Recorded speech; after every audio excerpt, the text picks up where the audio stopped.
School रे आरंभ हेलानी पाठ पढ़ा 3 मास हेला नुआ शिक्षा वर्ष मध्य आरंभ हेलानी हेले ए पर्यंत पाठ्यपुस्तक स्कूल रे पहुंची पारि नाही।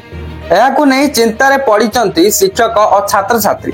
पूर्व वर्षर पुराना बही रे पिला माने काम चलाउछंती। विद्यालय और गणशिक्षा विभाग ए विषय रे चिंता करूनी कि किछि पदक्षेप नौनी। सर्वशिक्षा अभियान अधीन प्राथमिक और उच्च प्राथमिक स्कूल पिलांकु मागणा पाठ्यपुस्तक दिया जाउछि।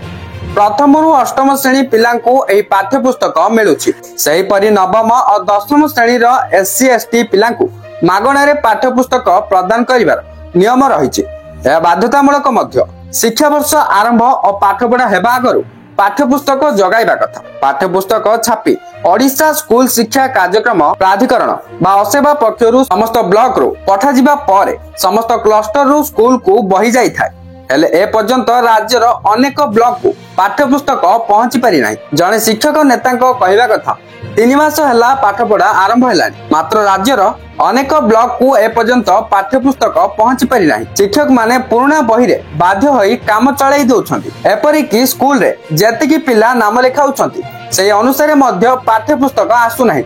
जदि कोनोसी विलंब रे नाम लेखाउछि ताकू पाठ्यपुस्तक मिलिबा कष्टकर होई पडुछि। एमिति स्थिति होइछि जे काहाकू जदि गणित बही दिया जाउछि ताकू साहित्य बही मिलुनी। शिक्षक माने पुराना पिलांको बही संग्रह करी ए वर्ष पिलांकु देई काम चलाई दउछंती। पुराना बही सबु विषय रो मिली पारु नाही, तेनु स्कूल पिला और शिक्षक हैरान हेउछंती। राज्य रे आवश्यक पाठ्यपुस्तक जगाई देबाकू प्राथमिक विद्यालय शिक्षक संघ सभापति ब्रह्मानंद महाराणा दाबी करिसंती। विभाग घरे स्कूल को बही जगाइबारे व्यस्त रहुछि।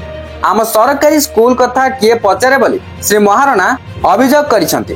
अन्यपटे ए नै एससीईआरटी निर्देशक मनोज पाड़ी को जोगाजोग करिबारु से कहिसंती पाठ्यपुस्तक बंटन दायित्व असेपार आमर नुहे।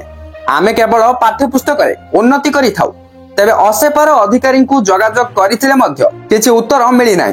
तुरंत पाठ्यपुस्तक आवश्यक अनुसार जगाइबाकू प्राथमिक विद्यालय शिक्षक संघ दाबी करिछि। बर्तमान जहाँ भी किछि नुआ अपडेट आसिला मु आपन मानकु जणाई सारली। वीडियोटा को शेयर करी समस्त पाखरे अपडेट को पहुंचाई दियंतु।